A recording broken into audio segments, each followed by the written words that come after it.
Well, good afternoon, everyone.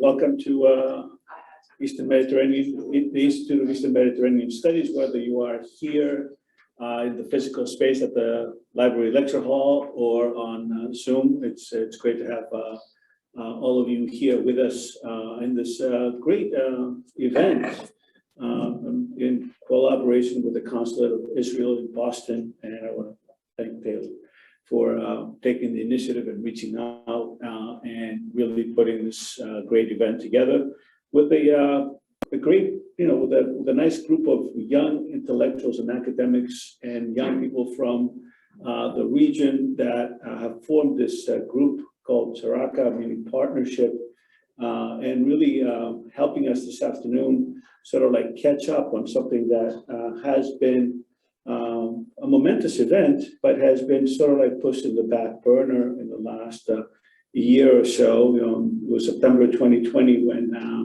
at the White House we had the signing of what came to be known as the Abraham Accords between President Trump and the presidents of Israel and the ambassadors of Bahrain and the Emirates, the United Arab Emirates. And since then, it has grown and it continues to grow. It's great to sort of like, as I was discussing with our guests, it's great to sort of like, have that part of the world a little bit off the focus of attention, unfortunately, for the Black Sea area and Ukraine. But as has been the focus of our institute, the Eastern Mediterranean is sort of like this area of concentric circles that reaches out not only to that area from the Italian peninsula over to Israel and from Tunisia north, but an area that really encompasses also the Black Sea, the Red Sea, and certainly the Gulf, and reaching out to the Atlantic and Morocco. So it's great, and a great pleasure for me to really welcome this group and welcome this discussion here this afternoon. And we have some, and I'm actually eager to find out and have this teaching as I sort of like, have it in my mind of what's going to transpire in the next hour or so, where I'm gonna sit and listen and learn rather than just to be in the front of attention. So we have with us Dan Pfefferman, who is the Director of Communications and Global Affairs at Saraka, a fellow Jewish People Policy Institute, a fellow at the Jewish People Policy Institute. Dan is an Israeli-American author, speaker, and researcher who focuses on Israel, the Jewish world, and the Middle East, and is co-host of the popular Nuanced. I practiced that, but I didn't know, just like I froze just now. Nuanced podcast. Dan is the Director of Communications and Global Affairs at Saraka and a research fellow at the Jewish People Policy Institute. He founded and co-chairs the Gulf Israeli Policy Forum. For close to a decade, Dan served in various national security and foreign policy roles as an analyst and policy planner. He holds a BA in International Politics and Middle East Studies from the American University in Washington, D.C., and an MA in Security Studies from Tel Aviv University in Israel. We also have with us Chama Magdali. She's CEO of Moors and Saints, Saraka advisor on Moroccan affairs. Chama Magdali is a cultural entrepreneur who's originally from Morocco and currently lives between Dubai and New York City. Magdali is the CEO and founder of Moors and Saints. She's a researcher and impact entrepreneur, jewelry designer, a visual artist, an intersectional feminist, an advocate for interfaith dialogue, and consults on peace building and sustainability projects around the region. She holds a degree of international relations and conflict resolution studies from Brandeis University. Ms. Fatima Harbi, she's a Saraka Gulf Affairs Director and author. Fatima Harbi from Bahrain holds degrees in management and politics and government from Griffith University in Australia, and holds an MBA in international management from SBS Swiss Business School in Switzerland. Ms. Harbi also holds the women's long jump record for all the Gulf Arab countries and qualified for the Asian Games as a member of the Bahraini national team. Congratulations, that's great. Thank you. A peace activist who's also published, author of 5 novels. She's Saraka, Director of Gulf Affairs. And last but not least, certainly not least, Yayaha Mohammed, Saraka activist, speaker, advocate of minority inclusion in Israel. Here, right? No, is it Yahya? It's Yahya. Yahya. Yes, Okay. but it's too hard, so I came up with the Starbucks name, Johnny. No, I'm not. I'm actually opposed to that. I'm a big opposed person to like Mr. D and Mr. V and Mr. Yahya. Yahya. My apologies. No. Yahya is an Israeli Arab Muslim raised in the city of al-Fahm. Yahya grew up with a negative image of Israel and the Jewish people and was misinformed since childhood about Arab-Israeli conflict. After meeting Israeli Jews, he decided to volunteer as a combat infantry soldier in the IDF, one of the few Israeli Muslims to have done so. Yahya has since dedicated himself to educating others about anti-Semitism and misinformation about Israel. He currently works to mentor youth from minority communities through programs that empower them to take a more active and responsible role in Israeli society. Wow, I'm just awed by what we have here in the panel. I yield the floor. You guys can so I think we'll play it by ear as far as having a conversation, and then as needed, I will moderate Q&A either from the chat or from the audience here. Thank you. Great. Let's see if we can move the camera over and actually see. I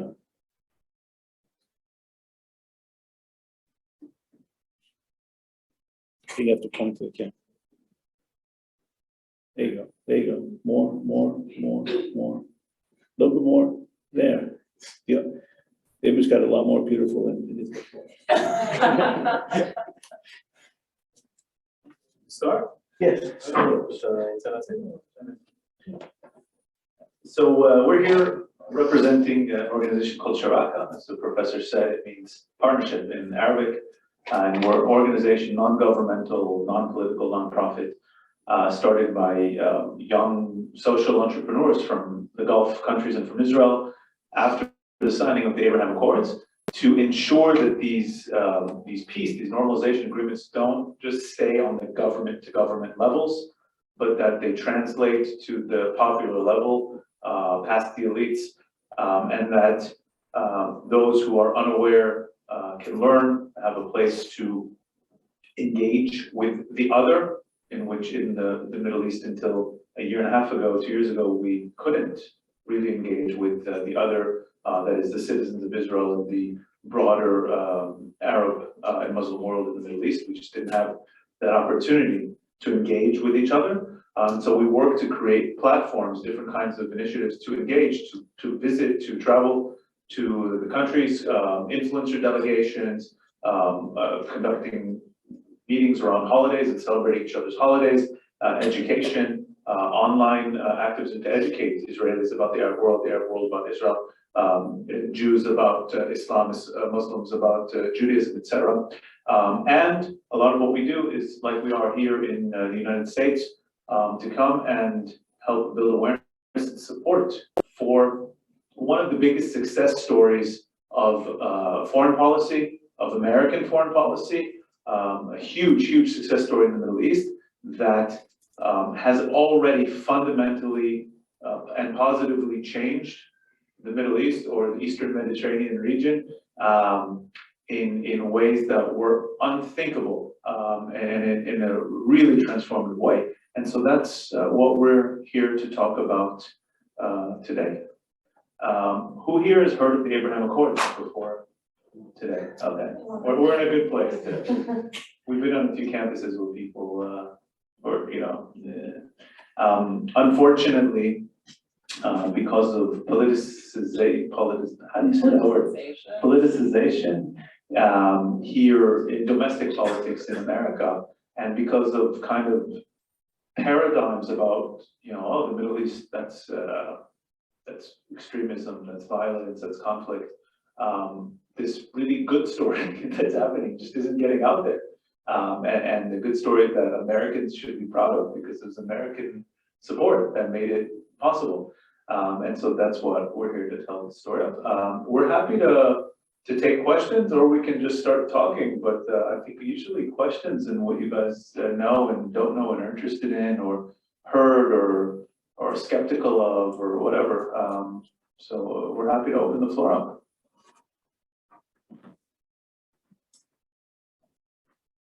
All right, so maybe before that, we'll try to trigger some brain juices flowing. That's a horrible term, brain juices.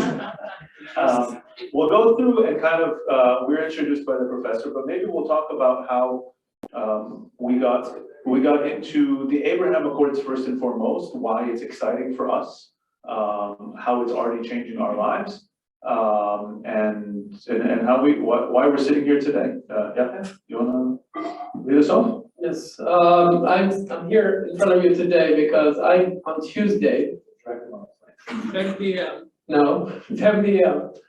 I got an email, and it was from a friend of mine asking if I could fly on Thursday. I said, absolutely, where to? He said, I'll tell you at the airport.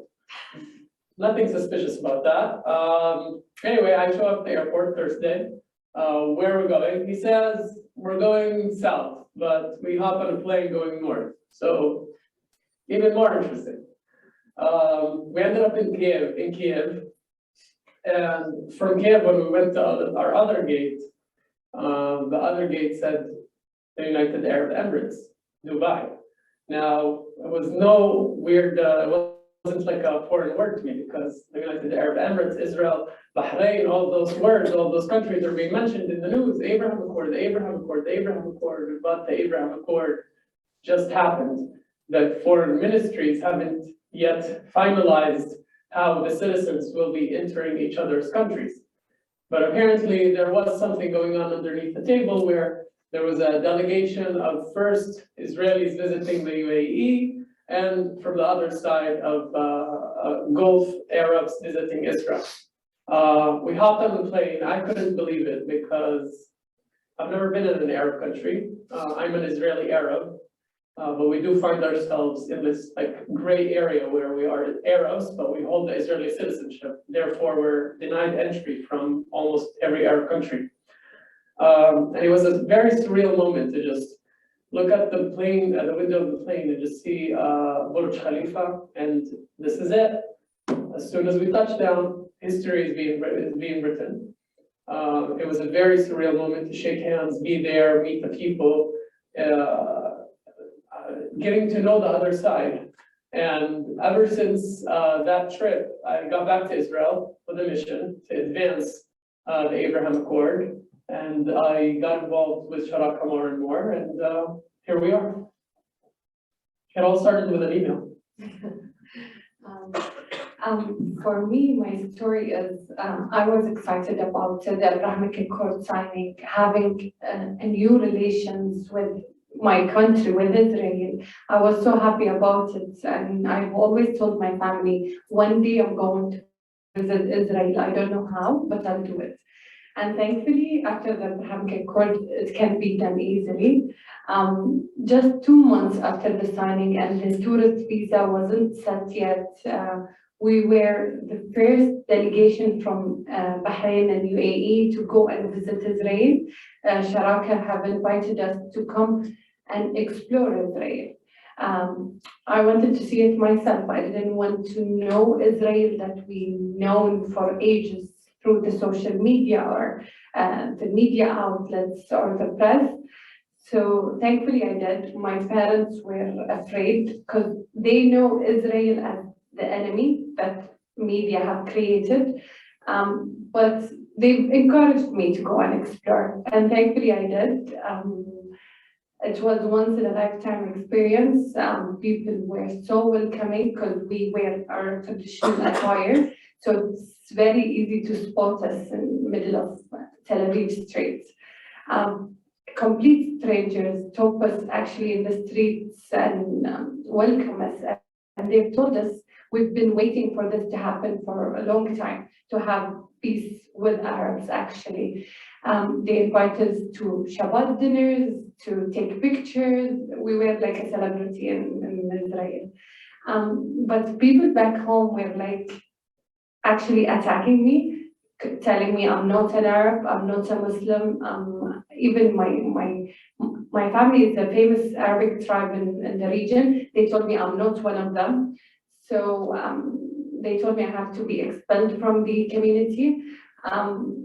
They even told me that I'm part of a PR campaign for Israel, or I have been paid $1 million to do this.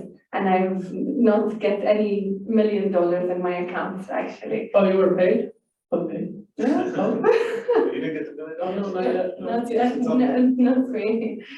So thankfully, I got to get the chance and take the experience through my social media platforms to show people back home that the reality is not as we see it through the media. So, my story here of how I got connected to this, I'm supposed to be, by at least self-description, a Middle East expert, and I studied the Middle East, and unlike many of my Israeli friends, growing up in the States, I had actually many Arab and Muslim friends at college, and still living in Israel, and even though 20% of our own country, our neighbors are Arab, mostly Muslims, we don't have day-to-day friendships. Most people don't have day-to-day friendships between Arabs and Jews in Israel. We live kind of parallel lives, and we go to the same malls and hospitals and beaches, but it's, to be perfectly honest, it's not like a close coexistence on the personal level. And what you see in the news, unfortunately, is a lot of terrorism. You see the negativity from radicals, from ISIS, or from Iraq-backed, proxies, and that's what makes the news cycle. And so, even though on the personal level, unlike many of my friends, I had more exposure than a lot of people. You still have that kind of view in the back of your head that they all hate us. Is this real? I don't know what. When the Accords were announced, I happened to see a friend of mine he posted a Zoom picture of 10 Emiratis and a few Israelis, just talking. Like, this was before actually the Accords were signed. This was right before. And I said, what are you doing? How'd you get involved in this? And I was like, I'm part of this group of kind of business people and influencers who are just getting to know each other. So I gotta get in that group. And day and night, the group grew to a few hundred people, always half and half from the Gulf, half from Israel. And day and night, we were just talking to each other, just getting to know each other. It was like long lost cousins or siblings separated at birth who were like, oh my God, tell me about this and tell me about that. Oh, that's just like the way we do it. Oh, that's just like the way we do it. And realizing we really are like a family that's been separated for too long, and having this family reunion, it's like really warm family reunion. This was during COVID, so nobody was traveling yet. Constantly, literally on WhatsApp, on Zoom sessions all the time. I used my American passport and actually got out to the UAE before they allowed it for Israeli visa holders. And I just started connecting to people that I've been networking with, and I was blown away by a Middle East, by an Arab country. And if you've never been to the UAE, it's 10 million people, only 1 million of whom are citizens. The rest of them are expats from all over the region, and then all over the broader region in the world. And so it's this kind of microcosm of a very cosmopolitan place in the Middle East. And you talk to people from the UAE, from the Gulf, from Saudi Arabia, Palestinians who live there, Syrians, Egyptians, and you just start connecting to people, and we're excited to get to know you. And it opened up this world of possibilities to me that not only is another Middle East than we all had in our heads possible, and is now but it's actually maybe more the real Middle East that's kind of been taking shape outside of the media headlines. And so I started trying to do anything I could through my various platforms. I opened up a policy group. I started trying to connect to business. I had people from the UAE on my podcast, and we started trying to build all these connections. My Emirati friends in Sharaka, who were among the founding group, actually reached out to me and said, you have to join Sharaka. This is perfect for you. And I'm so glad I did. It's not without challenges, and we're happy to talk about that later on. It's not easy doing what we're doing for so many reasons. But it's absolutely rewarding to see that doing our small part, as activists or scholar activists or whatever you want to call us, is making a difference, and we're living in truly historical times in a positive way. When so many things are going bad in the world, there's actually a huge bright spot, and so we're trying to help make that bright spot even brighter, and then help shed light on that around the world, and help get more support for it. And yeah. Hi, everyone. Thank you for having us, and thank you, Professor, for introducing us. So my name is Shama, and I'm from Morocco, where I grew up until I was 17 years old. Ever since I started high school, I've been completely dedicated to building bridges between Muslim and Jewish communities because of my personal story. I grew up to Muslim parents in Casablanca, but my grandfather from my father's side comes from a Jewish indigenous Amazigh community. And so very young, I was conscious that the Jews did exist in Morocco and what we sort of call the Arab world and all over the Mediterranean, but their representation wasn't really out there in the media, in our history textbooks. So from an early age, I started advocating for the history of marginalized minorities across the Mediterranean, which at the time was met with a lot of resistance. I was the first person to speak about Amazigh Jewish identity and Amazigh Jewish history, and to call for the inclusion of Jewish history in Morocco. And then I got to Brandeis University nearby for college, and in my first week, I started talking about our personal story and the diversity that shaped the Middle East and North Africa, that shaped the Mediterranean. And people started to look at me as if I came from another planet and didn't really understand the story about indigenous Jewish communities from the Middle East and North Africa. So that's what started more activism for me in the US, in New England. And I traditionally did that using art and culture to facilitate those discussions and to showcase the diversity, not just within the Muslim world, but even within the Jewish communities of the Muslim world. Talking about the Sephardic communities that came from Andalusia, talking about the Mizrahim that are indigenous to North Africa and the Middle East.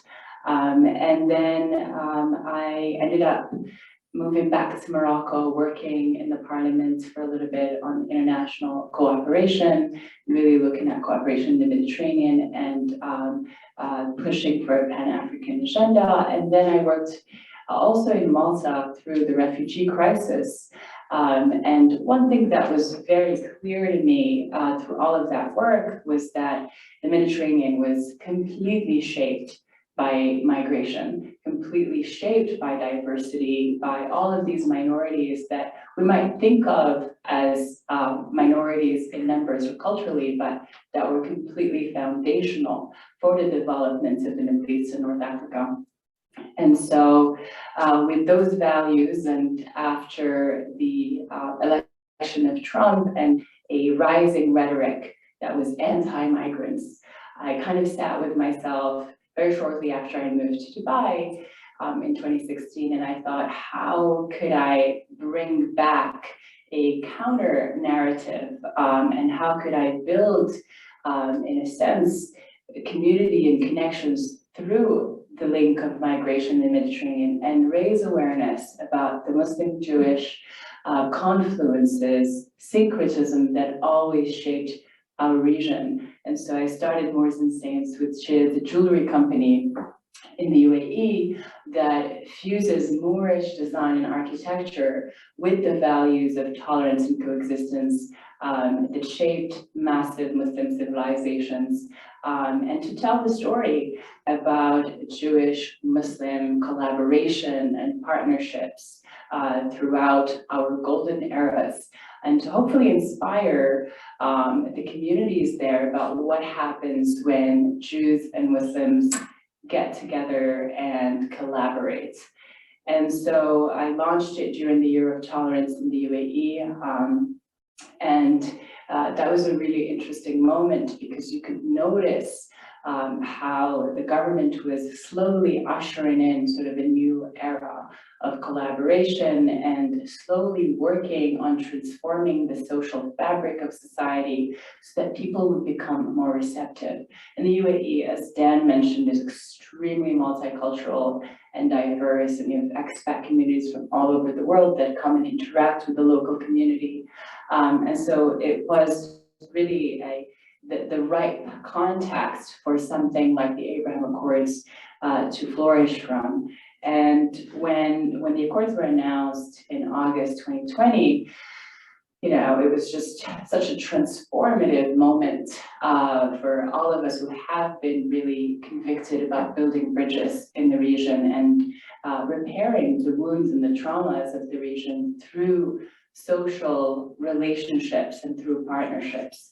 And so I have been completely invested in making sure that the Accords are benefiting the 99% of communities across the region and deliver certain value so much that people see what we can do when we actually get together, how we can solve major problems like climate change, how we can scale certain industries, how we can address food security issues, and things like that. And Sharaka reached out to me to bring the first delegation of young professionals to Morocco to build on more economic and cultural partnership between the two countries.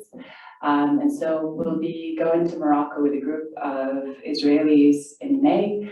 And we'll keep you posted on what happens, but it's really, really exciting, and the feedback already has been really incredible. Just this morning, journalists are reaching out to me every day saying, you know, what is the delegation doing in Morocco? Governors from different regions are saying, how come they're not coming here? You know, you have to show them this part of Morocco as well.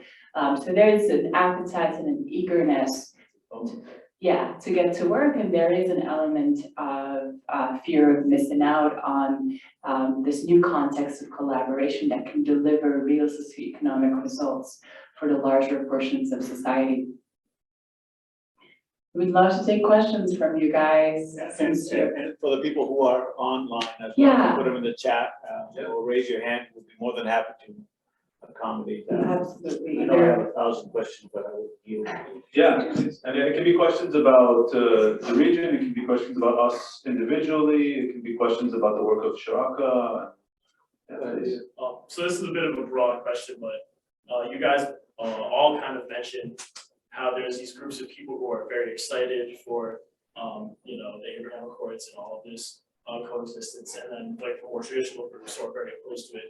I was just wondering, like, in a day-to-day life fashion or like out on the streets, how do these groups interact with each other, and like is there any dialogue going on between them, or is it more just like a bitter connection? Like, how does that work? Between people within each country, like the people who are for and against, is that the question? Yes. Okay, everyone wanna take a, start with you, everyone have an offer from their perspective? I mean, because we all come from very different perspectives on this, so. Yeah, of course. I mean, when we heard, as I said, for the Israeli Arabs and in Israel in general, when we heard of the Abraham Accord, we were very excited.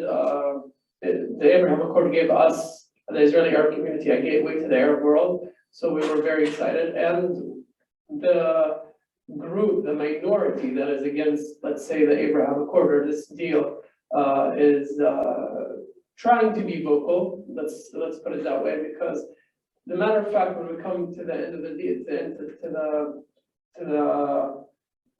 help me, my English is terrible today. The end of the day, when we get to what the Abraham Accord is about, it's about collaboration, it's about peace, it's about moving forward, it's about people working together.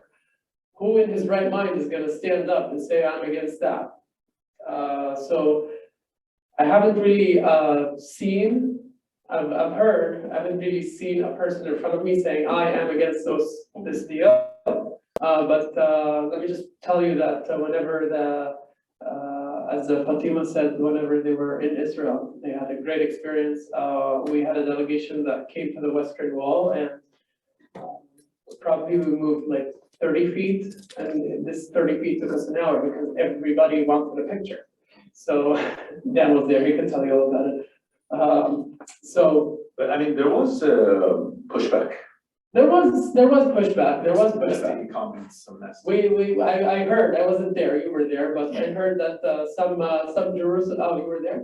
Yeah, so Fatma could explain on it. Again, I haven't experienced it firsthand, but I've heard about it, but I could not even understand who would be against such a thing. For me, being in Israel, the only negative reactions we had actually were in Jerusalem, from some Arabs. They in any way, they want to reject Abrahamic Accord. They don't want us talking to Israelis.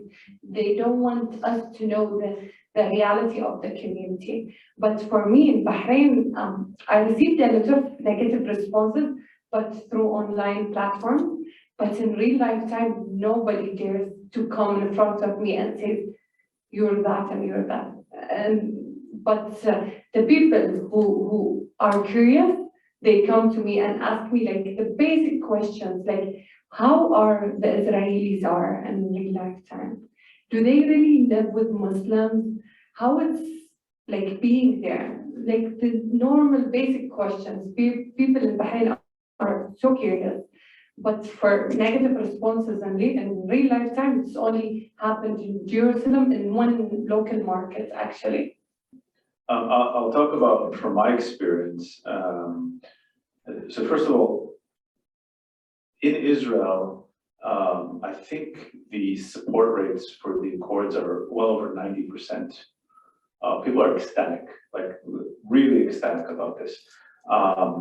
And ironically, I'm not sure how familiar you are with kind of Israeli social dynamics and politics.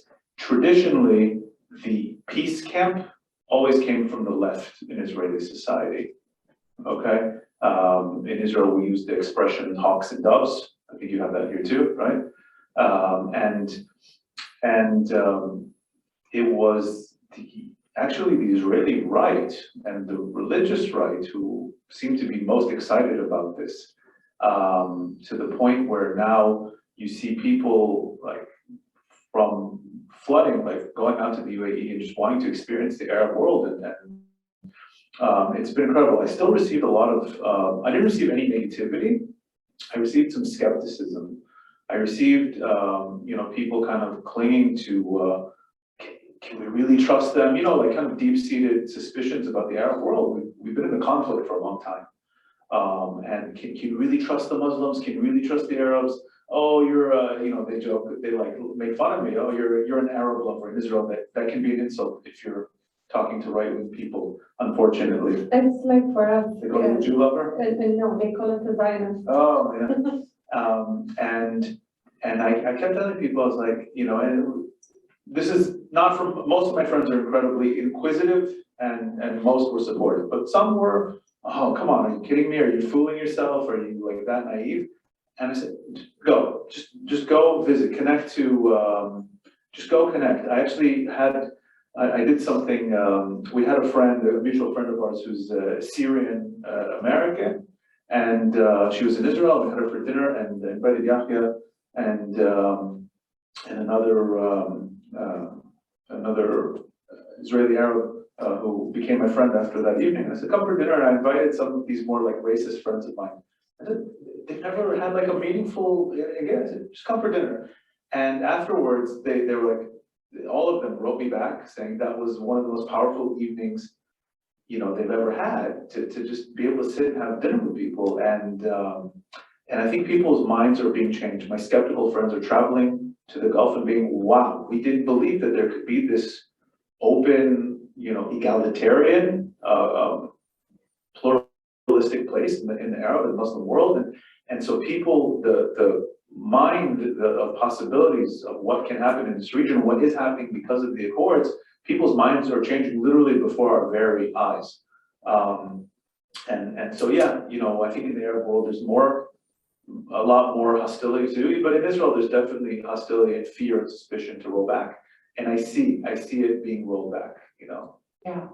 So I'm going to zoom out a little bit and say that generally in that region, people are very patriotic, very nationalistic, so they do have a certain level of trust in their leadership. They might question certain things that the government does, but there is this fundamental trust in the leadership, especially in the UAE, Bahrain, and Morocco. So when the leadership decided to sign the accords, immediately people were sort of stepping into the consciousness that this was strategic for their countries, and that, you know, they would have to invest a little bit of time to understand why, and that it wasn't going to be clear immediately, but it was the right move. And so I would say that that's kind of where the majority stands.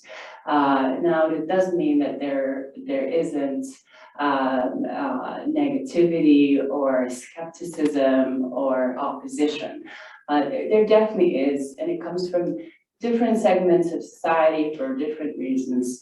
You have people who are skeptical about what the accords will do for the larger, you know, for the proletariat, for the larger population, and whether it's going to add real value for people, or whether it's going to add value for Palestinians. You know, there are those questions that are still lingering.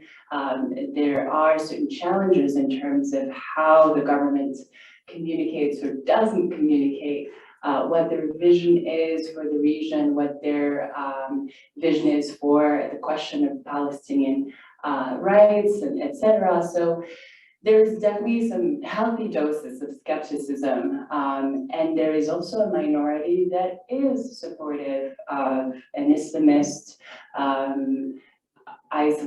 sort of isolated Islamist agenda that would rather sort of continue this isolation from the rest of the world, would rather sort of remain in a situation of conflict because it serves certain agendas.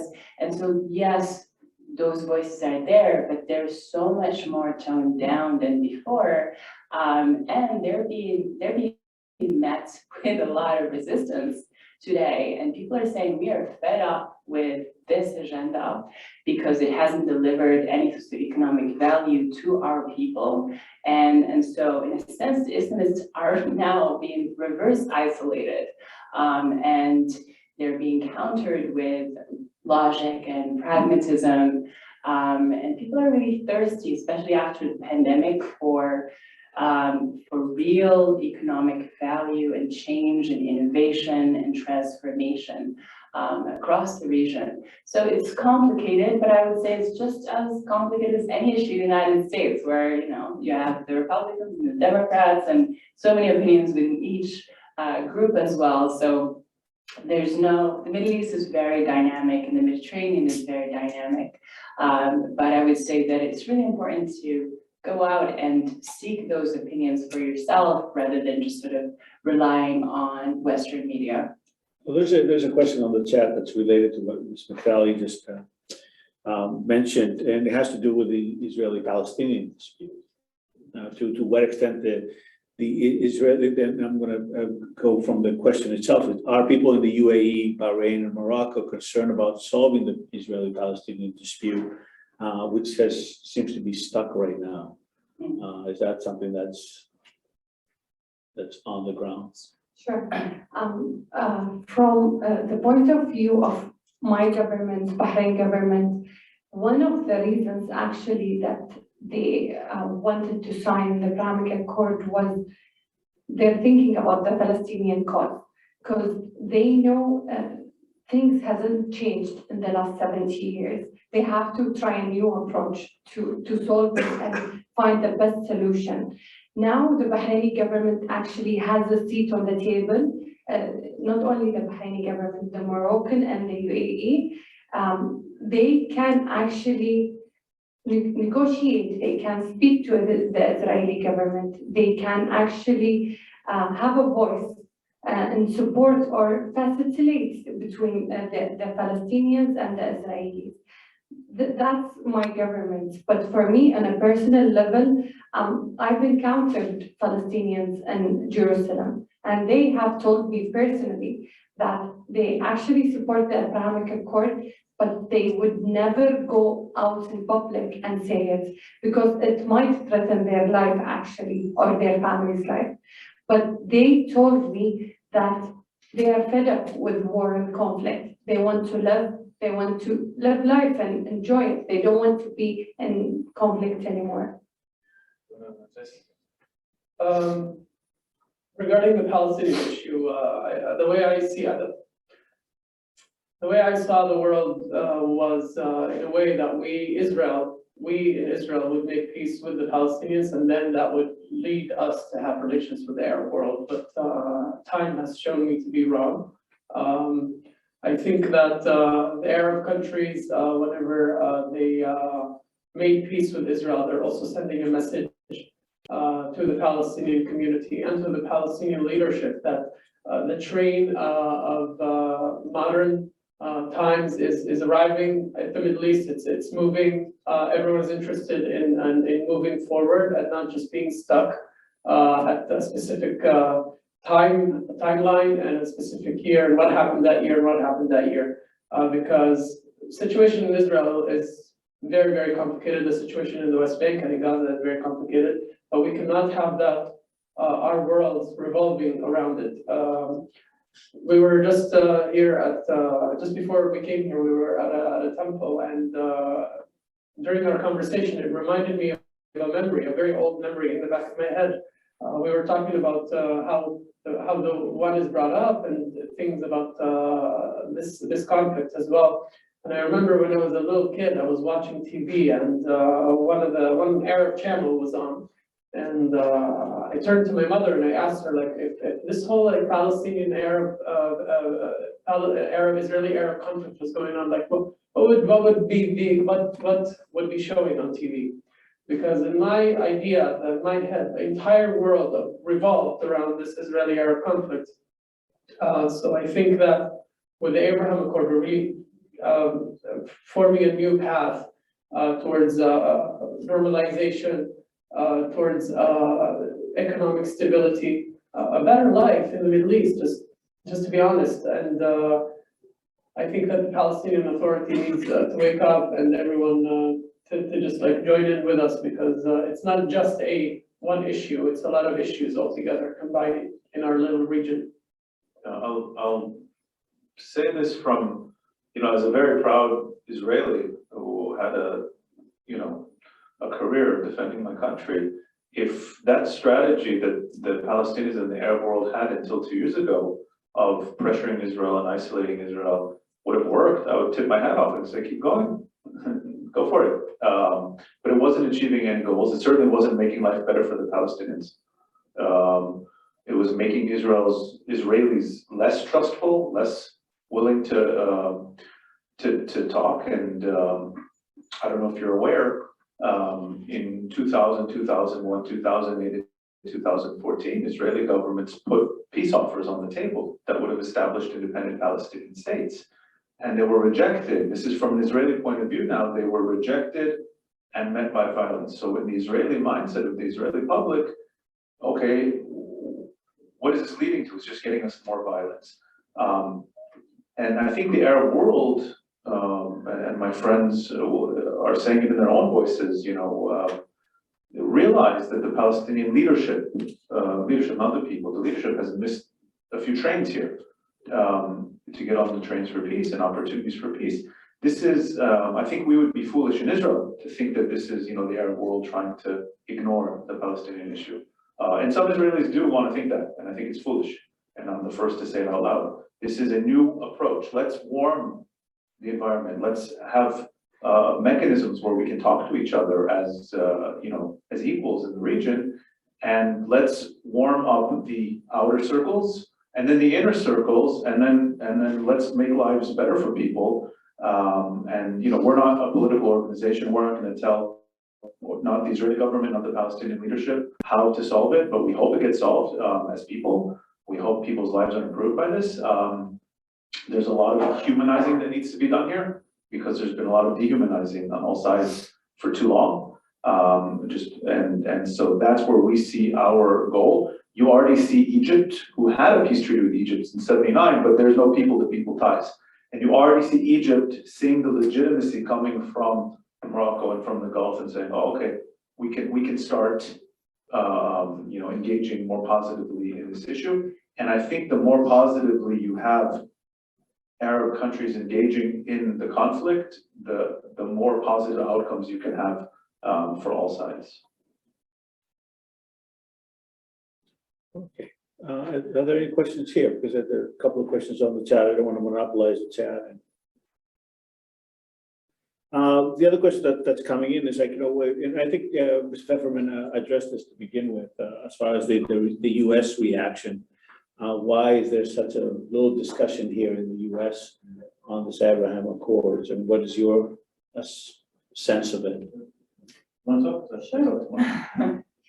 No worries. Well, of course, as was mentioned by Dan, it's the Abraham Accords became a polarizing issue because of Trump and the legacy of Trump in America and the relationship between Netanyahu and Trump. And so it became perceived that if you were to support the Accords, then you're supporting the right-wing agenda and dismissing the rights of Palestinians and dismissing the rights of minorities in general, and that you don't really care about human rights, which is really interesting because if we were to contextualize the Abraham Accords pre the signature of the agreements, you'll see that there's always been a grassroots movement to promote rapprochement with Israel, to promote engagement between Israelis and other Arabs or minorities within the Arab world. Minorities in particular who had been feeling completely marginalized by the pan-Arabist agenda that was very common and imposed upon the Middle East and North Africa for decades, have felt and have seen in Israel and found in Israel sort of a possible ally. So there were always minority groups, either Kurdish or Amazigh, who would try to visit Israel, to form relationships with officials in the Knesset or in the government, to seek some kind of recognition from the Israeli government that they exist. So interestingly, and not just minorities, but also leftist camps within Middle East and North Africa. And there are also groups that see an engagement with Israel an opportunity for democratic transition and democratic change within their own contexts.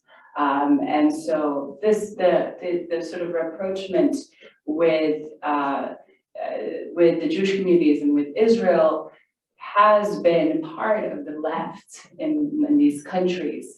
And so interestingly, when governments signed the agreements, there were parts of these communities who, for the first time, started asking themselves, are we progressive now when the government, are we still relevant, are we still progressive when the government has made this move? And so it's really complicated, but what I would say is that for the first time, we are noticing a new movement, in a sense, that's uniting people across political spectrums, across groups, across identity and ethnic and religious groups, because they see in the Abraham Accords the first moment in their own history as individuals that promises real development and sustainable development on the ground. And I think that missing part is where we need to do a lot more bridging. Of course, the progressive media in the US has gotten used to certain topics that they like to focus on. And obviously it's very sensationalist. So it tends to gravitate towards the negative news that are coming from the Middle East. And this is a legacy that we have to fight, because the Middle East wasn't always a place of violence and terrorism. It was also a place of development and innovation and incredible creativity. And so there are a lot of people who today see the Abraham Accords a chance, a possibility to bring that past back, in a sense, and to build on the legacy of that past. Just to interject on that point, right? I think it's like it's a two-front process, because even like, to the question, Mr. Blinken is in Morocco today. Yeah. He was in Israel yesterday.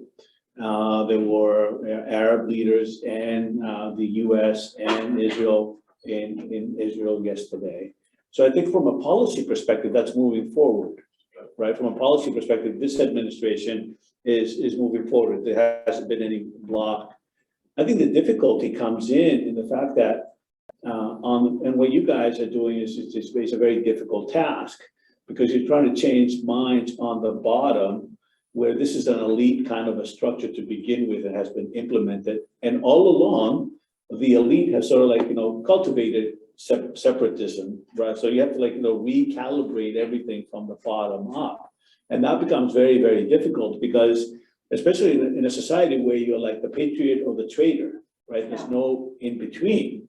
So you guys are presenting a nice picture up here, and I think it's great. But for me, like, I'm very, what does that look like on the ground? Like, how much of that work is like, okay, this is what you're presenting is like the beautiful picture, but on the ground, it must be like a lot of like, push and pull, because these minds don't change like this, because there has been a lot of blood shed, there has been a lot of history, a lot of tears shed in this part of the world. So how much of that is really like, the grind that you described a little bit in your own personal life, but in your own communities, moving forward on this? Go ahead. It's, there's certainly a lot of challenges to what we're doing. And I just want to touch on something from the previous question here. You mentioned Secretary of State Blinken. Something that disappointed us in the Middle East, not as an organization, originally, and now has been reversed, was a distancing from the current administration from these accords for a good year, not referring to them by name, calling them as peace agreements or normalization agreements, and kind of trying to deflate the achievement of the previous administration, which I get it in the context of American politics. You want to distance yourself from what the previous administration did, and every administration does that, to their predecessor, especially if it's from a different party. But in the context of the Middle East, it took the wind out of the sails for a good year, of possibly getting more countries on board, building more positive momentum. And thankfully now, about a year later, I remember they hosted the foreign ministers, Secretary Blinken hosted the foreign ministers at the White House, and kind of announced that the US was getting back into it, and they called it the Abraham Accords. And we're glad to see that there's renewed American momentum in it, now coming from the Democratic Party, from a Democratic administration, because that's a very positive thing. It shouldn't be just a one-party thing here. We're focusing in our small efforts, because we're a small group, on those who are excited by this or those who are curious. We're not really taking on the trolls. We're not taking on the challenges. What Shama said was I think an important point here, in that because the government not only signed on, but they gave a green light for people-to-people engagement, and the publics in UAE, Bahrain, Morocco really trust their governments. They really trust their leaderships. And so we're focusing on those people who are curious and who are interested, and hopefully that will grow the more people see the benefits of the accords, or that the other is normal, that the other is human, and that this is a generally positive engagement. And to answer your question, I have to say that it really depends from country to country. In the UAE and Bahrain had a small Jewish community, so people had stories. So there was some cultural context to which people can stand, or on which people can stand to say, this is part of our values. The UAE is different in the sense that it didn't have like an indigenous Jewish population, but it's super multicultural, and they have this fundamental belief that the country is open for anyone who wants to come in and develop and grow and innovate. So that really helps. In the context of Morocco, we have had more than 2,000 years of indigenous Jewish history that is documented not just in archives and paperwork and rituals and so on, but in physical spaces. They just uncovered a 2,000-year-old synagogue in December. And in Israel, 1 in 9 Israelis is actually Moroccan. And so the rhetoric that's been changing recently from the government is very deeply telling, because instead of just saying, Israelis of Moroccan descent, they're saying les généreux, so Moroccans who Moroccans who are abroad but come from Morocco. And so that's a really interesting development, because it also tells you that they fundamentally believe that these Israelis are part of Morocco, they're part of Moroccan identities. Nasser Bourta, the Minister of Foreign Affairs in the Negev, the summit of the Negev, yesterday said, we believe that every Israeli has in him Moroccan blood, or them Moroccan blood or Moroccan culture. This kind of rhetoric, to be able to notice this rhetoric now from the government, is a huge shift. Whereas before, it only came from activists like myself. I've been doing this pre-Abraham Accords. I will continue to do this without the Abraham Accords, because we grew up shaped and completely formed by an understanding of the dependence and the shared belonging that we have as Moroccans with the Jewish and the Muslim communities. And so this was the language that only activists used pre-Accords. And so today, really the challenge is to make sure that the activists who are on the front line of Muslim-Jewish rapprochements can be integrated into the governmental sort of systematic work, so that they themselves don't feel unrecognized or marginalized, and that they can amplify with this newfound governmental agenda and vision the work of the government. So doing that is going to be really, really, really crucial, because it'll also bridge trust between people and their governments. Because whatever you do as a government, unless there is an element of communication and trust, and that vision is well communicated, it's going to stay on the governmental sort of spaces. And in fact, it can have a damaging impact if things fail, right? Like if the Accords don't deliver the results that people are hoping that would deliver, including on the Palestinian question, then people will turn against their own governments and say, this hasn't worked. We've seen this repeatedly. We've seen this with the Islamists before. We've seen this with the moderates before the Islamists. And so really, it's a crucial time to be fully invested from all, and we all have a role. All of us have a role to play in bridging these gaps to make sure that no one feels left out or marginalized in this new era of cross-cultural regional development and collaboration. Thank you. It's up to you guys. I don't know if you want to add something to it. Just a little bit, you asked about reality on the ground. Yeah. Right now it is, in Israel, it's 11:38 p.m. Blood is being cleaned off the streets. There was a terrorist attack. On my phone, the three headlines are: police who killed terrorists passes away from wounds, Israeli police is to be placed on highest level alert, and Hamas praises brave Bnei Brak shooter for carrying out the attack. Last week, a terrorist attack also happened in the city of Beersheba, where a terrorist was ramming civilians and stabbing civilians, and a police officer responded to this call only to find his wife as one of the victims. The UAE found itself being attacked by drones. Saudi Arabia was attacked on one of its oil rigs. This is what we're seeing on the ground. So whenever we're coming here with the idea like sharaka, like partnership, and partnership means a lot. It means security. We will make sure, we will watch each other's back. We will work towards a better life for each other. And I don't know what kind of resistance somebody could be putting in front of this idea. So I think I will leave it at this. No, I understand. I mean, that's what I'm saying. It's a matter of like, you know, sometimes we come into a conversation like this, and especially, you know, I don't want to insult anybody, an American audience. Sometimes it's like, you know, sort of like it's another world, it's another planet. We don't necessarily have a sense of it.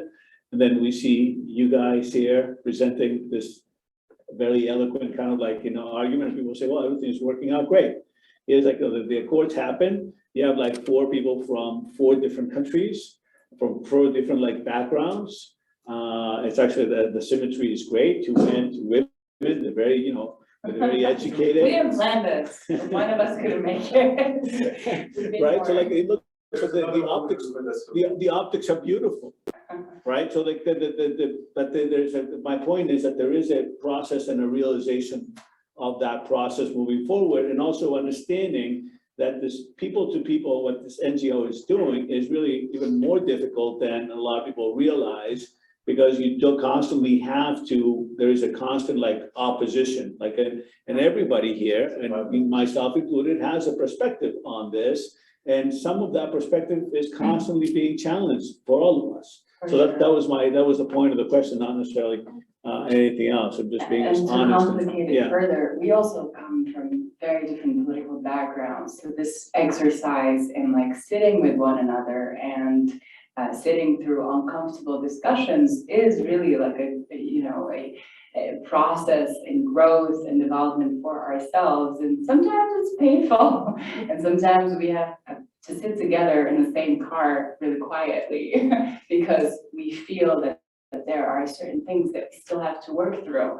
But with the Accords and with these new possibilities, the fact that we can sit together in the same car and be rooted and anchored in the principle that we're all working with the fundamental belief that it is upon us, it is our responsibility to shift the region for a better future so that our kids don't have to live the separation that we lived, don't have to live through the conflicts, the violence, don't have to live through terrorist attacks. So these are fundamental values that keep us rooted in this work. And I hope that, you know, when we talk about the divide in the US and why they don't sort of embrace the Abraham Accords because it's a Trump thing, I hope that they can see in us even an example of hope, where you can sit with one another and discuss certain policy issues and be divided on those issues. However, be completely rooted in the fact that we are a family, whether that's a Middle Eastern North African family, whether that's an American family, and that, or an Abrahamic family, and that we should be completely motivated by the possibility that we can be building towards something that offers peace and security and prosperity and opportunity for everyone. Questions here, yeah. And sorry, I'll just Yeah, no, I'm add sorry. half a sentence on that because I agree with that very much. And we mentioned last night in a talk to a university, learning to live with discomfort. It's okay, we want to grant everything, and but at least we can talk it out. No, Jaco, was it? Yeah, how can organizations such as your own hold governments such as the Israeli government responsible for accusations by organizations such as Amnesty International for the treatment of everyday Palestinians in Israel?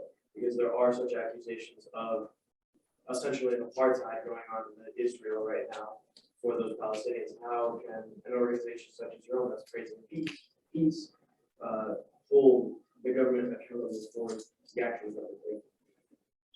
Want to talk about those accusations? Oh, yeah, I mean, I'll first of all, talk about the organization afterwards. Dan will echo about the we'll speak about the organization. Great question, first and foremost. Everyone is on the same page about what is the report that, what's your name? Jaco? What report Jaco mentioned? The Amnesty International, raise your hand if you read it. If you read it, not heard about it, only if you read it. Did you read it? I didn't read all Well, why did you not read all of it? of it. Too long. It's 300 pages. It's a 300-page report of why Israel is an apartheid state. I took the report, I was trying to read it because this is a unique report. You know why?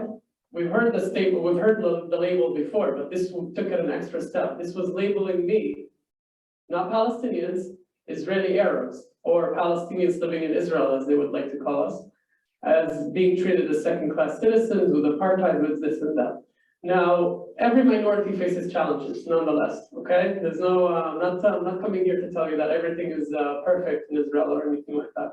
But the fact is that Amnesty is ignoring all the affirmative action laws in Israel. What I experience as an Israeli Arab in Israel, and leaving all the problems in the world, and coming and labeling me as a second-class citizen in my own country and forcing me to be the victim, giving me the victim card for some reason. I find that very, very weird, to be honest.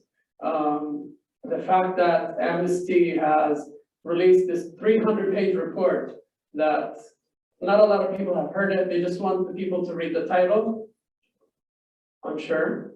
I find that very surprising. I was very taken aback when this report came out. A lot of Israeli Arab activists went out and forced our voices on the social media saying what we really experience in Israel. Fatma was in Israel. She could tell you like what she actually felt, that how we're being treated in Israel. So it's very surprising.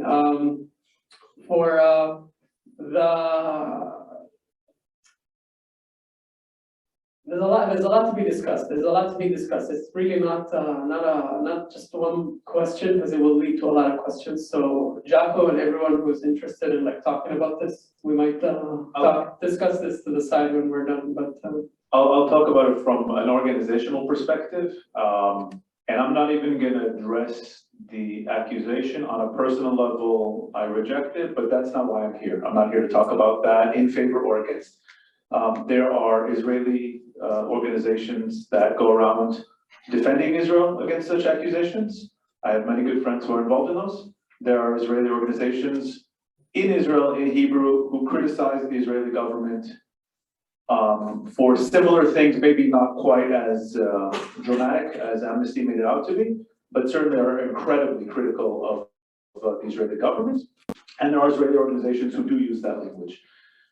And we have, thankfully, a very healthy civil society and very, very much critical press, freedom of speech in Israel. And there are organizations who can do that. That's not what we're about. We're not here to attack Israel or defend Israel or hold the government accountable. That's, I have friends on both sides of that issue who can do that very freely. And I'm glad that they can have their voices be heard, no matter what their opinions are. The Israeli legal system allows for people to criticize, to people to hold the government accountable. You as a Palestinian, even if you're not an Israeli citizen, you can go to the Supreme Court in Israel and you can try to hold what you think is either other civilians or the government accountable for if you think you've been wronged. And that's just not where we are. That's not the point of our organization. Yeah. And if I may add, I have to say that I went to Israel for the first time in June, so shortly after the war, and I wanted to, yeah, which one? And I wanted to know for myself what's going on. I wanted to understand what's going on, and I wasn't with a specific group or anything. When I went to Sheikh Jarrah, I went on my own with a couple of friends of mine, and I sat down with activists in Sheikh Jarrah, and I eventually went back again my second visit, and I sat with the father of the Al-Kurd family, the patriarch in the neighborhood, and I sat down with him for an hour and a half, where he told me the history of the Sheikh Jarrah, specifically the Sheikh Jarrah issue, and I learned a lot from that conversation. But the other thing that was really striking is that when you go to Sheikh Jarrah, you can cross the street, speak to the Jewish families, and then go back and speak to the Palestinian families and the Muslim families. And there is enough of a free space that allows you to have that kind of movement and to have those kind of conversations. And no one is stopping you, not the police, no security, nobody. And I was actually struck by the openness of that environment that we perceive as really, really tense and extremely violent. But I felt extremely safe talking to people from both sides of the spectrum on this issue. And leaving that environment, I have to be very, very, very transparent and honest. I felt that this was a country that has such deep democratic values that enable me, a complete outsider, to have that experience and ask questions for myself. Whereas even, growing up in a very different context, any issue that's polarizing, you can't even have that kind of conversation. So it was really transformative for me to engage with those issues on the ground and find out for myself. And I have friends at Amnesty International have always had a sort of a human rights interest and passion for the minorities and for the marginalized. And so when it comes to this context in particular, and I'm not speaking on behalf of Sharaf, I'm speaking on behalf of myself as a person who is absolutely rooted in doing what's right for individuals, and specifically if they're minorities, specifically if they're oppressed.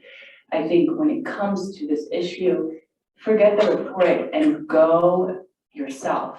Go for yourself and find out and ask people and talk to people and see what kind of opinion you can form independently, because when it comes to media and organizations, etc., there are so many agendas, there's so much money funding certain reports, certain agendas, certain organizations, and it would do us all a favor if we can all kind of take it upon ourselves and be informed. And look, there are many people that have that role of sort of calling out injustices, and that's a valuable role in society, but that can't be the only role. And I see myself as a bridge builder, as a healer, someone who repairs out of instances of injustice, and I want to continue doing that role. But by all means, I encourage all of you to seek out what your role is, with the fundamental belief that you are trying to better the lives of people. And the best way to do that is to find out from people themselves what they're going through. Yeah, go ahead. So while you were on the ground, how did you see that the perspectives and the views of people change depending if they were Palestinian or Israeli or Israeli Arab? I'm sorry, can you say that again? While I was on the ground, While you were on the ground, how did you see the opinions change from different types of people? how did my opinion or other Their opinions? opinions change? How did you view it? If they were Palestinian or Israeli Palestinian? I've spoken to so many people from across political spectrums. in Israel and in Palestinian territories, and I found a variety of opinions. I would say that the first thing, when I interacted with Palestinians, the first thing that came out was severe criticism of Palestinian leadership and a recognition that they want better, and they felt so paralyzed by the fact that they couldn't have better leadership. And then the second thing that came out was that they also felt that the context of violence and conflict was actually reducing from their limited already opportunities for economic growth and development. And so really the first things that I heard were, this leadership is not enabling us to have economic opportunity. And so in terms of shifting mindsets, I think that, again, the Abraham Accords are serving a major role today, which is completely neglected in the media here. Just for the first time, we have the opportunity for Palestinians to collaborate with Emiratis. I've seen firsthand Palestinians from East Jerusalem, people who identify as Palestinian, who found in the UAE partners for starting companies, investors. There are other projects that I've seen firsthand, working with Palestinian farmers, with Palestinian software engineers. And so these are, I think, the stories that are not being promoted and that could serve as sort of a hopeful moment and reminder that we can transcend the political issues in order to even reduce the disparities, because that's essentially, the first thing that makes political and religious conflicts worse is economic marginalization, because you can't, if you don't have food on the table, you come home and you can't put your kids through school, of course, whatever it is that you're struggling with becomes even more amplified, and it's easier to sort of put the blame on one person or one government or one perspective. But all I have to say is that it's super complicated. And as you heard from the story today, there was a terrorist attack today. And so when we continue to be completely trapped in the narrative that it's us against them, the narrative that Israel has to be boycotted for anything to move forward with the Palestinians, it's simply not going to work. Israeli society is made up of a lot of sons and daughters of Holocaust survivors who have been completely traumatized for their own security. So if you're going to boycott the society, the only response you're going to get is a sort of hardening of hearts and minds. So if you really want to have a positive impact and affect change within the society and for the Palestinians, then you have to invest in making them feel safe and understanding them and understanding their values and building with them a reality that includes and that promotes what I see as very deeply Jewish values as well. And you'll hear, if you interact with specifically Jews from the United States of America, there's this fundamental belief in repairing the world, tikkun olam. And so there is a huge window of opportunity for Muslims and Jews to collaborate through these kind of values, and that we frankly missed out on. And today we can, and that's the game changer. Yeah, and I think going back to that point earlier, because there are a couple of questions on. I'm going to try to summarize a couple of long questions. One has to do with what binds the Abraham Accords groups together, which is the sort of like antipathy towards Iran. So the geopolitics of it, And also there's a question on, you know, on Morocco, and Morocco is a very interesting kind of a case, and, you know, sort of like, you know, again, you know, is this sort of like, you know, this is the approach, is Morocco's joining in a way of like, you know, validating what Morocco is doing in Western Sahara? Mm. And so the geopolitical space and what's going on geopolitically is part of the narrative, right? So those, exactly, but that's part of like, you know, the sort of like, you know, even the question as far as, you know, the idea of like throwing the word out there, that word apartheid, which has been bantered around for some time, even before Amnesty International, you know, President Carter had used it in the past and others have used it in the past. So I think changing the narrative or understanding the narrative or even addressing that narrative becomes very, very important. And the issue of functionalism also is important. Like the more the Abraham Accords go forward, the more some of these things have to be addressed. So I don't know if you want to even take on this Iran or Western Sahara issue, but you know, the floor is yours. So. I'll start with, I kind of want to put the puzzle pieces together of what brought the Accords about, because one of the questions were asked is it just, you know, about Iran? It's like a common question, or is it just an arms deal, or is it just whatever? And I think there are, you know, Shama mentioned at some point the stars aligning here, or you know, there are a number of pieces, and even if two things can be true at once, right? You know, and even if there is an Iran element or an arms deal element or a Western Sahara element, that doesn't negate or shouldn't negate other elements that are just as valid, and the fact that they all aligned at the right time is what managed to bring these together. So we have the geopolitical elements, and that's kind of a restructuring of regional fault lines. Used to have a pan-Arabism or, you know, pan-Arabism and then a non-Arab bloc.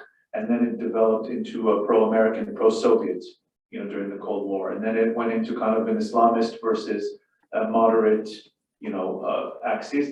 And now you have, we can call this now an Abraham Accords axis versus a radical Islamist axis, which is actually two. There's a Shia one and there's a Sunni one. And the rise of the threat of an unchecked Iran in the region, while the United States is minimizing its active military leadership role in the region, is definitely part of the story. The countries are looking at, okay, who is, you know, who can we turn to? Who's got the next viable military presence in the region and is actually motivated to do something? Oh, Israel. And Israel is looking at who can we count on who's also equally threatened by Iran? Oh, it's the Gulf states.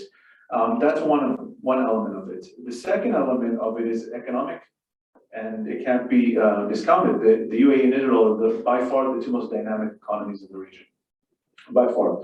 Scientifically, you know, as far as free market economies and levels of investment and innovation and all of these things and human capital development that are coming out of the region, light years ahead of the rest of the region. And as the region is looking at, okay, we have growing youth populations, we have to deal with employment, we have to deal with education, we have to deal with how to get new technologies in here, water technologies, climate change, desertification, all of these issues, okay, working with Israel only makes sense.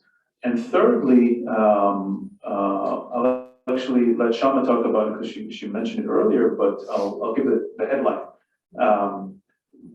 The Abraham Accords in relations with Israel, not as something on its own. These countries are not becoming Zionists. We're not fooling ourselves with Israel, you know, as a litmus test for progress, let's call it.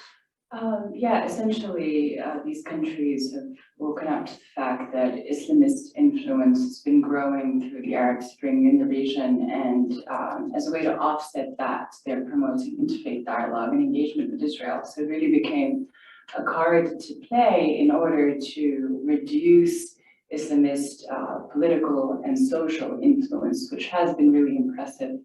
And tactical and strategic in the region. They adapt really well. They adapt to technology much faster than the governments. And so there's that dynamic going on.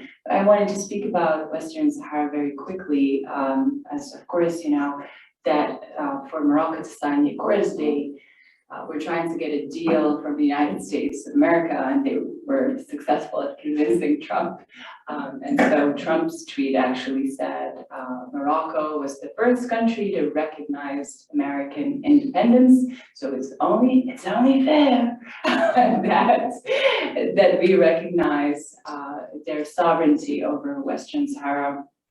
And so that moment was really transformative and crucial in Morocco. And I'll tell you why. When I worked in Parliament, the first thing that every case, every summit, every conference, every meeting that we would receive the request for, the first question that we would ask is, how is this advancing Morocco's sovereignty issue over Western Sahara, which we don't call Western Sahara at all in Morocco. We call the southern region, the southern territories. I have to say that it's a really fundamental issue in the consciousness of every Moroccan. And every Moroccan is also fundamentally supportive of the kingdom. Probably not every, but the vast majority is very supportive of the monarchy. And the vast majority see Western Sahara as part of Morocco, and are willing to fight until the last person to defend Western Sahara. So I'm not here to tell you that, this is Moroccan territory, or it isn't. Of course, you're welcome to visit. The south of Morocco has been increasingly more developed logistically, so it's a very interesting place to visit. However, one thing that I'll say is that all of those borders across the southern Mediterranean have been drawn after colonialism. So they have been sort of imposed on that region. And so for us, specifically who have been dedicated to progressive values and to nurturing progressive values in the context of North Africa, we don't see ourselves just as Moroccans. We see Algerians and Moroccans as the same people. We have the same culture, we have the same food, the same language. So the fact that, of course, this relationship, the new dynamic in the relationship between Israel and Morocco is creating further tension with Algeria is unfortunate. And of course, we don't want to find ourselves in a context where we support the transformation of a conflict in the Middle East, but are creating the ground for a new conflict in North Africa. So we really don't want to find ourselves in that situation. And I would say that a lot of Moroccans, whether activists or from the government, are looking at the US as a possible ally, as a possible partner and mediator in making sure that this kind of situation doesn't happen. Because governments will always have their agendas, but if we could have the US sort of continue its position as a mediator and step in even more as a good cop, right? As a mediator and a good cop that can guarantee certain transformation in these old wounds and these old conflicts in ways that also guarantee and respect human rights. So we have, as people who are concerned about the rights of Moroccans, of Algerians, we have these concerns as well through the Abraham Accords. But at the same time, we understand that this is the best opportunity we've had so far to transform this region. And so we want to see what we can do. This is an experiment basically right now. And it's going to depend on all of us. This is exactly why I haven't slept in 2 years, because we feel this very, very deep call to invest everything in making sure that the Accords become this sort of moment for deep transformation in the Middle East and North Africa. But it's definitely a leap, right? It's definitely a leap, and I think even from the chat and, just hearing people. I think that there's as I said earlier, I don't want to repeat myself, but it's like sort of like the progress of like, changing minds and hearts, and you guys are doing it on the ground, and that's a very difficult task. Yes, Professor Murphy. I have a really simple question, I think, I don't know, maybe it was answered before I came in, but like, so what do you do? I mean, I know you go around probably talking, like you're talking now, but you have like summer schools. I know you said you're taking a group of people on a tour.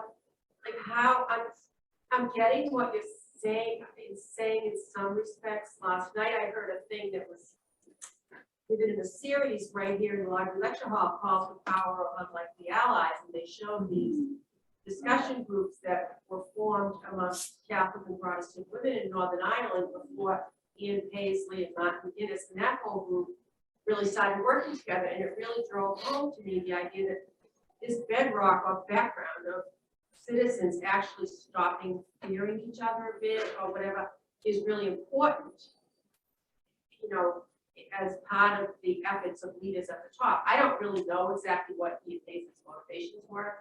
That's not our point right now, but so I'm saying, like, what do you guys do? Sure. What does Shiraka do? I'm guessing that Shiraka is like an offshoot of the Abraham Accords in terms of funding and stuff. I mean, you're not the whole Abraham Accords. No. Yeah. We're a small private organization, but Fatima can talk about what we do and what we try. What we do in Sharaka is basically, we started with delegations from Israel to Dubai, and we had a couple of delegations from Emirates and Bahrain to Israel. It's just a way to let people know each other, and it's like a cultural exchange. And we have actually the first delegation to Morocco and Bahrain in May. We also started with, we still do, and celebrating each other holidays. As in December, we had a celebration of Hanukkah with celebration of Emirates National Day. We also learned about 2 Bishwats. We actually planted trees in Bahrain and Dubai and Israel at the same time. So we try to bring people together, no matter from the Abrahamic Accord countries or any other countries, in celebration and learning about each other. We also have academic initiatives like the Scholar Forum, where we bring scholars from all around the Abrahamic Accords countries to actually do papers around security, technology, water diplomacy, and so on. And of course, as Dan said, we're just a small organization. We're trying to expand so we can work in more projects. And we're always looking for new and creative ideas to engage. We're method agnostic, and whatever can have impact, whatever we can do in our capacity, we're happy to bring people together, bridge people. We're constantly being asked by American groups, Israeli groups, groups from the world, can you help us connect to such and such in this country? Can you help us connect to young people from, I don't know, let's bring young people in real estate together, young professionals together, let's bring academics together, let's bring this together. So we're just doing what we can to enable those engagements. Of course. Maybe 1 or 2 more questions. Yeah, we're almost, yeah. You guys have been great, so, and I know you had a long day, so, yeah. Something that's been brought up like throughout is issues of like economic development and addressing like the climate crisis and issues of food security and water security. So I was just wondering if you could speak to that, how you hope the Accords will affect that, and then also for your organization, like if you see any like on the ground effects of that between individuals. 100%. I just want to say something about water. Actually, I think one of the driest places is actually the Middle East. So Israel has a lot of technology, like bringing water out of the desert. So Bahrain and UAE actually signed one of the deals to actually help in that matter. But they've signed a lot of deals in abroad business. Israel's become an innovator in water tech, desert tech, food security. desalination, water recycling. We recycle 90% of our gray water, and then it's used for agricultural purposes, even though it is drinking quality level. So those were like the first agreements that were being signed. Israeli companies going to the Gulf investors coming to learn from Israel, scientific MOUs between institutions of learning. And so, I mean, those were really like the first things that were happening. So you see on the ground those kind of projects. You now saw a trilateral agreement, which I think is really interesting, bringing together, I forget the exact details, but it's the UAE, Jordan, and Israel, and of course the Palestinians are between Israel and Jordan, so it's gonna also positively affect them. Bringing water technologies from desalination, for solar energy, for gas, and kind of like a trilateral agreement. And so, yeah, the investment angle, but also the development angle out of this, and also healthcare is a big one, and those were among the first, COVID vaccine research were among the first things that were coming out of this, out of the agreements. And you already see those on the ground. We, in our capacity, on the trips, the delegations that we want to organize of Israelis to Morocco and Bahrain, we have people from those fields who are in incubators or kind of communities that help bring together innovation from those fields, and those are the ones we want to bring and in conversation with our partners in Bahrain and Morocco. What interests you? That's kind of one of our model in Sharaka is we work in partnership in that sense. Is we don't want to tell each other how to work in each other's countries. It's really a dialogue of what do you need for your country? What will help you? What will help you and your people? And how can we come together to do that? So we're already seeing that. And I think I'll leave the security stuff aside because that was actually happening before the Accords. But all those things you mentioned, which are crucial, especially in our part of the region, in our part of the world, that's where you've seen a ton of progress already. Well, couldn't thank you enough for being part of this forum. And I think we don't necessarily have to agree, but I think we have to learn to listen to each other. And I think we have accomplished that this afternoon. I'm very grateful for that. And I also would like to say that France and Germany went to war 3 times in 70-year span, 2 world wars. And now it's unthinkable to think that France and Germany will be at war. And I also say all the time that it's about resources.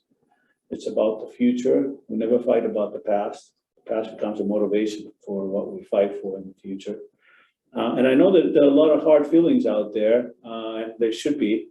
And I think only through this kind of a conversation in this academic space and other spaces that we can accomplish this. So for that, I am very grateful for you guys for taking this, and the Israeli consulate for bringing this forward, and for everybody that's here and everybody that participated through Zoom. The Institute of Eastern Mediterranean Studies believes in that everything that touches the Mediterranean is a place of peace and bridge and innovation. So you guys proved that today. Thank you very much.